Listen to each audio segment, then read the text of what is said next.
Pakistan Tehreek-e-Insaf chairman Imran Khan will resume long march to Islamabad on Thursday. Originally planned for Tuesday, the protests will be resumed from Wazirabad, the city where Imran Khan was shot at on November 3rd. Interior Minister Rana Sanaullah said the federal government was prepared to receive PTI marchers in Islamabad while accusing the Punjab government of facilitating protesters and adding that the provincial authorities were instigating a chunk of people to demonstrate. Accusing Imran of creating anarchy in the country by naming 3 suspects, Sanaullah has demanded a fair medical checkup of PTI chairman Imran Khan to be conducted to prove if the former premier received 4 bullets in his leg. Meanwhile, the Supreme Court has directed the Punjab Inspector General to register a case of the attack on PTI chairman Imran Khan in Wazirabad within 24 hours. Chief Justice Umar Atta Bandial remarked that the Apex Court would take suo motu notice if the FIR was not registered. The Ministry of Interior has also asked the Punjab government to immediately register a first information report of the Wazirabad firing incident, saying the report must be based on merits and not on conjectures.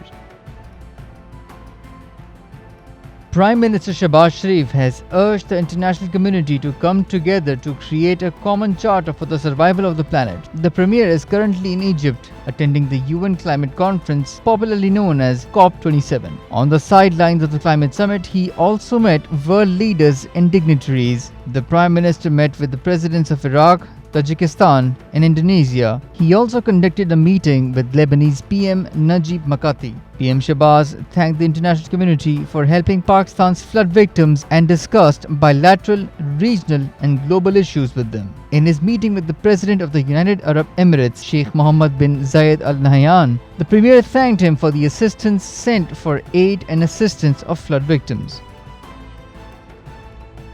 Chief Justice of Pakistan Umar Atta Bandial said the Supreme Court Human Rights Cell was looking into the objectionable video involving Senator Azam Swati and his wife, which the PTI leader says was sent to him and is from his stay at the Apex Court's judicial lodges in Quetta. On Saturday, Swati burst into tears before the media, saying that his wife had received a video featuring him and her, and about which he could not share further details because the daughters of my country are listening. The senator had blamed the interior minister and 2 military officers for conspiring against him and said they should be held accountable if something happened to him. The development was widely condemned from across the political aisle. Subsequently, Prime Minister Shehbaz Sharif ordered the Interior Ministry to take notice of the issue. Meanwhile, Swati said that he could only show the video to the Apex Court's judges. The senator, however, contended that it was possible that the video which was circulating online was not the same as the video sent to him. The World Bank has agreed to provide more than $3 billion to Pakistan for infrastructure development in the energy sector, according to a press release issued by the Power Division. The international lender will also provide assistance in the Dasu hydropower project. The development followed a meeting between the World Bank delegation and Minister for Energy Khurram Dastagir, who informed the delegation that the government had taken tough and difficult decisions in the power sector, referring to the increase in electricity prices, which he said were politically difficult, but the government was committed to ensuring sustainability in the energy sector. Inflows under Roshan Digital Accounts, a banking facility reserved for non-resident Pakistanis, clocked in at $146 million in October, a decline of 13.1% compared to last month's $168 million and the lowest since December 2020, according to data shared by the State Bank of Pakistan. In December 2020, inflows had amounted to $140 million. Meanwhile, 13,850 new accounts were opened in October, taking the total to 485,873.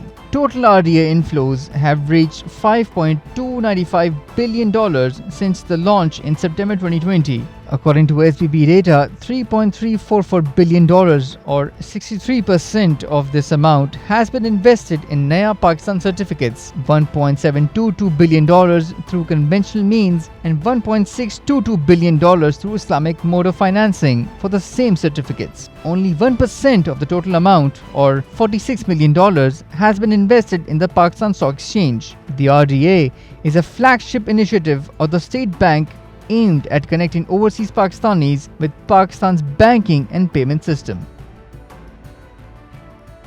The Pakistan Meteorological Department predicted light rainfall in various cities of Sindh, including Karachi, on November 7th and November 8th. According to the weather outlook, a westerly wave was prevailing over the country and producing widespread rain and thunderstorm in the upper half, noting that northern Balochistan had also received light rain. Under the influence of this weather system, rain thunderstorm of light intensity is expected in many parts of Sindh, with day temperatures likely to fall by 2 to 4 degrees Celsius in the province. However, the rainy weather would clear up on Wednesday with sunny skies.